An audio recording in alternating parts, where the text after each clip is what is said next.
Your mum calls. It's the middle of the afternoon on a Tuesday. No reason for her to be calling, and the phone is buzzing in your hand. In the half second before you swipe to answer, your brain has already constructed 3 versions of what's wrong. Someone is in the hospital. Someone has been in an accident. Something has happened to someone you love, and you're about to find out about it now on a Tuesday afternoon with no warning at all. You answer the call. She's calling to ask about a recipe. The relief that floods through you is so disproportionate to the moment that you almost laugh. And you don't tell her, because how do you tell someone that you've just spent 4 seconds inside the worst day of your life over a question about chicken? The body believed the worst version. The body is still recovering from believing it. This is the pattern. A piece of incomplete information arrives, a phone call, a delayed text, a strange look across the room.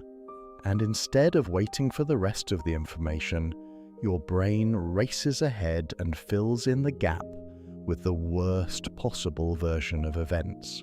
Not the most likely version, the worst one.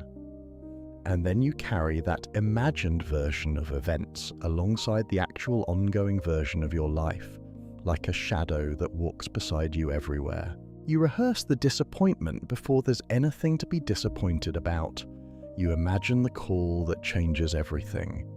You locate yourself inside the bad outcome just long enough to make sure you could survive it. And then you go on with your day, carrying both versions at once. The one where everything is fine and the one where it isn't, until something resolves and the second version quietly recedes back into wherever it came from. People who do this are not pessimists. This distinction matters and is worth making clearly. Pessimists don't expect things to go well. People who prepare for the worst often do expect things to go well. They just refuse to let that expectation be the only version they're holding. Pessimism is a conclusion about how the world works. Catastrophizing is a coping strategy for living inside a world where bad things sometimes happen and you'd prefer not to be caught off guard by them. The people who use this strategy most fluently tend to be among the most attentive, most quietly responsible, most carefully observant people in any room they walk into. They notice the shift in someone's tone before anyone else does. They register the small change in the energy of a conversation. They keep track of the things other people forget. The vigilance that runs the worst-case scenario in private is the same vigilance that makes them deeply present in public. It's exhausting, if you're honest about it. Carrying 2 realities everywhere is genuinely tiring. You walk through your day hosting both the version where things are fine and the version where they aren't. And both versions require attention, and both versions require energy. And by evening, you don't always know what you've spent the day doing, but some part of you knows you've been working the whole time, somewhere underneath everything else. Here's what's actually happening when your brain races to the worst-case scenario. It is doing something it was specifically designed to do. Your brain has a threat detection system, technically the amygdala and the structures around it, that evolved when threats were physical and immediate. That system doesn't particularly distinguish between a tiger in the clearing and a phone call at the wrong time of day. It registers uncertainty as potential danger, and it responds the way it always has. There's a phenomenon researchers call defensive pessimism, first formally studied by psychologist Julie Norham in the 1980s.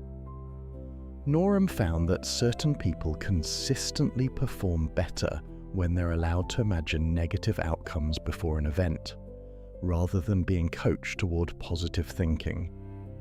For these people, mentally rehearsing the bad outcome wasn't avoidance, it was preparation. It lowered their anxiety to a manageable level and gave them a sense of agency over things they couldn't fully control. For a specific kind of mind, Thinking about what could go wrong is not the opposite of coping.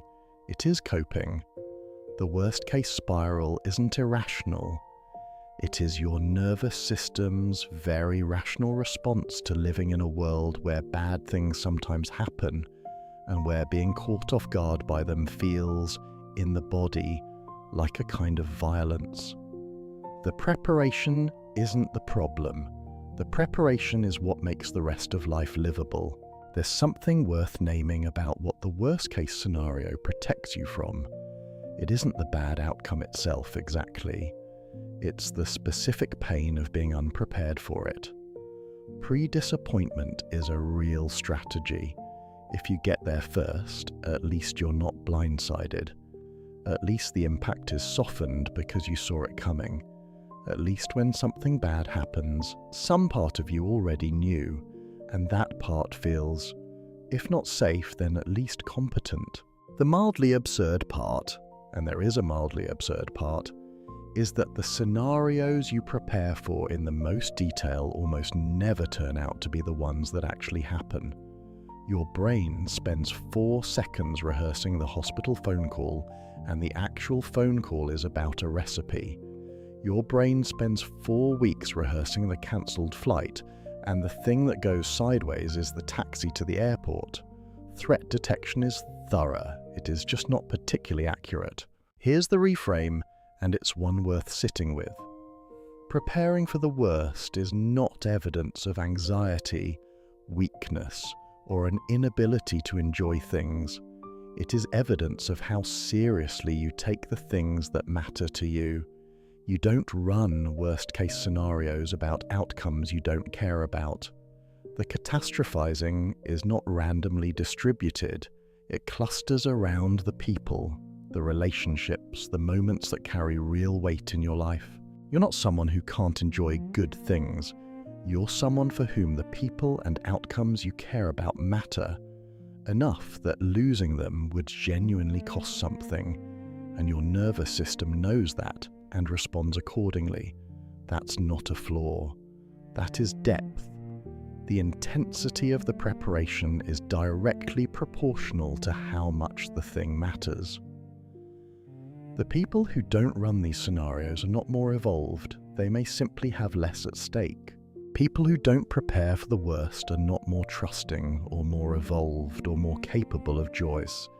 They may simply have a nervous system that learned in different circumstances that things usually work out, and that lesson got filed as a default. Their ease is not evidence of wisdom, it's evidence of a different history. Your vigilance is evidence of yours. That history made you careful in ways that have probably saved you and the people around you more times than you can count.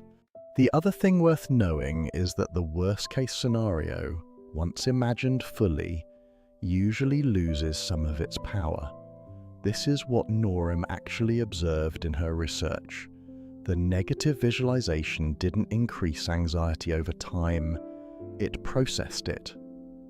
The fear of the bad phone call, examined directly, tends to reveal that yes, it would be devastating, and yes, you would survive it. The preparation is not keeping you from the experience, it is making the experience survivable enough to actually have. You don't have to stop preparing for the worst. You don't have to talk yourself into optimism that doesn't fit you, or perform an ease you don't feel, or pretend the contingency plans aren't running quietly in the background while you go about your day. You can hold both things, the hope and the hedge, without one cancelling the other out. People like you have been doing exactly that for their entire lives and managing to show up for the people they love anyway. The phone call was about a recipe. The information that completed the gap turned out to be ordinary, and somewhere underneath all of the rehearsed disappointments and imagined emergencies, you still want the people you love to be okay. That wanting is what made the 4 seconds feel so long. It's also what makes you who you are. You're allowed to keep being someone who cares that much. You always were.